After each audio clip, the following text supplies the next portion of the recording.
विधानसभा निवडणुकीपूर्वी महायुती सरकारने मुख्यमंत्री माझी लाडकी बहीण योजना सुरू केली. महाराष्ट्र शासनाने 28 जून 2024 रोजी मान्यता दिलेल्या या योजनेची अंमलबजावणी जुलै 2024 पासून करण्यात आली होती.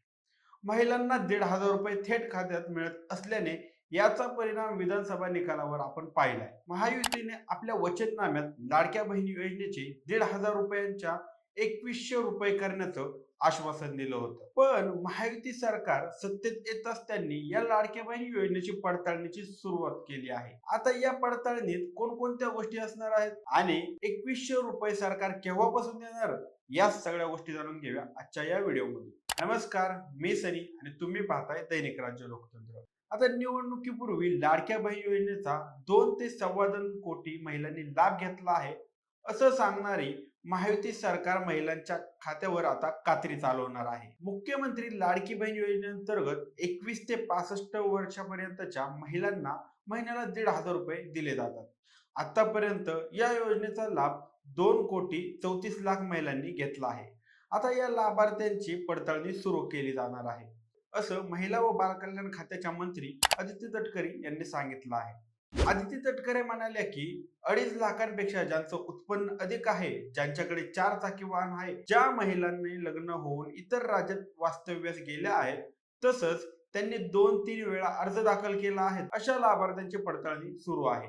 सरकारी चालनाच्या माध्यमातून आम्ही ही प्रक्रिया करून घेत आहोत. आता काही महिलांना 1,500 रुपये ऐवजी 500 रुपये मिळणार आहेत. महाराष्ट्रात पीएम किसान सन्मानित आणि नमो शेतकरी महासन्मान निधी योजनेअंतर्गत दरवर्षी 12,000 रुपयांची मदत केली जाते. त्यामुळे आता नमो शेतकरी सन्मान निधीत योजनेच्या लाभार्थी शेतकरी महिलांना आता लाडकी बहीण योजनेअंतर्गत केवळ 500 रुपये मिळणार आहेत. यावर बोलताना अदिती तटकरे म्हणाल्या की नमो शेतकरी सन्मान निधी योजनेत दरमहा लाडक्या बहिणींना 1,000 रुपयांचा लाभ मिळत आहे. यात आता लाडकी बहीण योजनेच्या माध्यमातून वरच्या 500 रुपयांचा लाभ नमो शेतकरी सन्मान निधी योजनेअंतर्गत असणाऱ्या महिलांना दिला जाणार आहे. आता महाराष्ट्रात नमो शेतकरी महिला निधी योजनेच्या साधारण 19,20,000 शेतकरी महिला लाभार्थी आहेत.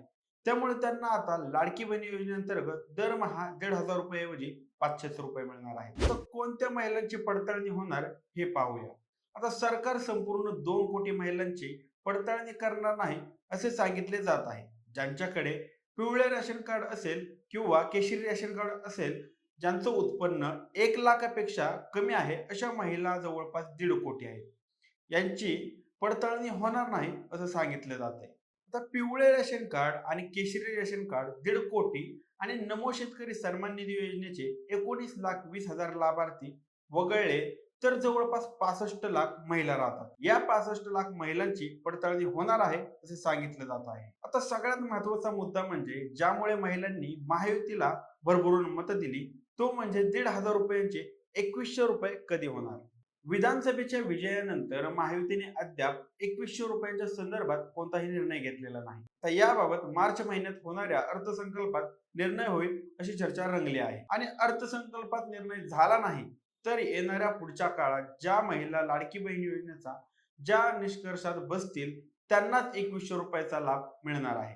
म्हणजे काय, तर आता या योजनेतील अनेक महिला वगळून 2,100 रुपयांची तरतूद केली जाणार आहे. आता महायुती सरकार हा निर्णय घेण्यासाठी कोणत्या वर्षी अर्थसंकल्पात त्याची तरतूद करतो हे अद्याप स्पष्ट झालेलं नाही. ही माहिती तुम्हाला कशी वाटली आम्हाला कमेंट करून नक्की कळवा. आणि जर दैनिक राज्य लोकतंत्र चॅनलवर नवीन असाल तर चॅनलला नक्की सबस्क्राईब करा. धन्यवाद.